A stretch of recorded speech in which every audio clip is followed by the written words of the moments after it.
অরণ্যকাণ্ড। এই রূপে মারিয়া যে রাক্ষস দুর্জয় তপবন রক্ষা করিলেন মহাশয়। আইলাম সেই অগস্ত্যের তপবনে, সর্বকার্য সিদ্ধ হয় যার দর্শনে। যাইতেছিলেন রাম অগস্ত্যের দ্বারে, হেন কালে শিষ্য এক আইল বাহিরে। তারে দেখিয়া বললেন শ্রীলক্ষণ, আইলেন রাম আদ্য সম্ভাষণ কারণ। এতেই বচনে শিষ্য গেল অভ্যন্তরে, কইল রামের কথা মুনির গোচরে। শ্রীরাম লক্ষণ সীতা দ্বারে তিনজন, আজ্ঞা বিনা কেমনে করেন আগমন। রামের সংবাদে মুনি হয় আনন্দিত, আজ্ঞা করিলেন শিষ্যে আনুমোদিত। সবাকার পূজ্য রাম আইলেন দ্বারে, যোগীগণ অনুক্ষণ ধ্যান করে যারে। সবারে লইয়া গেল মুনির আজ্ঞায়, দেখিয়া মুনির মনোভ্রম দূরে যায়।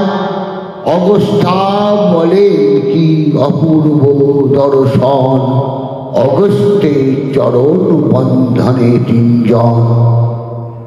গোকুল ছাড়িয়া হে করিলে বনবাস, না জানি তোমার আর কিসে অভিলাষ। লক্ষণের চরিত্রে আমার চমৎকার, দুঃখে দুঃখী সুখে সুখী লক্ষণ তোমার। পথশ্রান্ত আছে রাম করাও ভোজন, আজ্ঞা মতে শিষ্যরা করিল আয়োজন। মুনির আদরে রাম করেন ভোজন, তিন নিশি তথায় মঞ্চেন তিনজন। করিয়া প্রভাত কীর্ত শ্রী রঘুনন্দন, অগস্ত্যের সহিত করেন আলাপন। পিতৃসত্য পালিবারে আসিয়াছি বনে, আজ্ঞা কর অগস্ত্য থাকিব কোন স্থানে। অগস্ত্যা বলে, শুনো রামের বচন, যেখানে থাকিবে সেই মহেন্দ্র ভবন। গোদাবরী তীরে রাম দিব্য আয়তন, পঞ্চবটি গিয়া তথা তাকো থাকো তিনজন।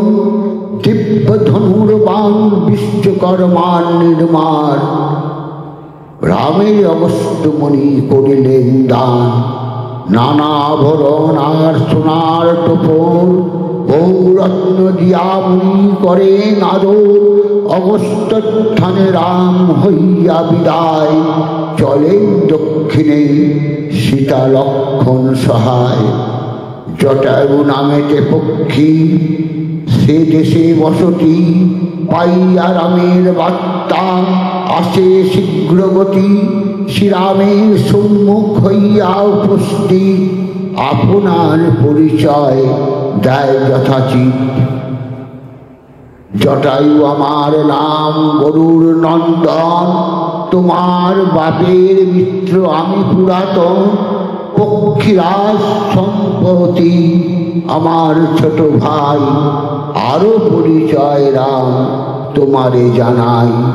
পূর্বে দশরথের করেছি উপকার, 23 তাহার সঙ্গে মিত্রতা আমার। আইসো আইসো রাম সীতা মোর ঘরে, ইহা করি বাসা দিল অতি সমাদরে। তিনজন অনুব্রজী লইয়া গেল পাখি, পঞ্চবটি দেখিয়া শ্রীরাম বড় সুখী। লক্ষণে বলেন রাম বাঁধো বাসা ঘর, গোদাবরী জলে স্নান করি নিরন্তর। লক্ষণ বলেন রাম আপনি প্রধান, কোন স্থানে বাড়ি ঘর কহর সন্ধিধান। দেখেন শ্রীরাম স্থান গোদাবরী তীরে, সুশোভিত সে লোহিত পুস্তরে। নিকটে প্রসর ঘাট, তাতে নানা ফুল মধু পানে মাতিয়া গুঞ্জরে অরিকুল। শ্রীরাম বলেন হেতা বান্ধ আছা ঘর, জানকীর মনোমত কর সুন্দর। শ্রীরামের আজ্ঞাতে বাঁধেন দিব্য ঘর, একদিনে লক্ষণ সে অতি মনোহর। পূর্ণ কুম্ভধারে তে কুসুম রাশি রাশি, অগ্নি পূজা করি হইলেন গৃহবাসী। পাতা লতা নির্মিত যে কুঠির পাইয়া, অযোধ্যার অট্টালিকা গেলেন ভুলিয়া। জটায়ু বলেন রাম আসি হে এখন, যখন করিবে আজ্ঞা আসিব তখন। এই বলে পক্ষীরাজ উড়িল আকাশে, দুই পাকা শাড়ি গেল আপনার বাসে। রজনী বঞ্চিয়া রাম উঠে প্রভাত কালে, গান করিবারে যান গোদাবরী জলে। সুগন্ধ সুদৃশ্য নানা কুসুম তুলিয়া, নিত্য নিত্য করেন শ্রীরাম নিত্য ক্রিয়া। ফল মূল আহরণ করেন লক্ষণ, অযত্ন সুলভ গোদাবরীর জীবন। ঋষিগণ সহিত সর্বদা সহবাস, করেন কুরঙ্গগণ সহপরিহাস। সীতার কখন দেখি দুঃখ হয় মনে, বাসরের তখনই শ্রীরাম দর্শনে। রামের যেমন দেশ তেমন বিদেশ, আত্মারাম শ্রীরাম নাই তো কোনো ক্লেশ। লক্ষণের চরিত্র বিচিত্র মনে বাসী, শ্রীরামের বনবাসী যিনি বনবাসী। নমস্কার, জয় শ্রীরাম।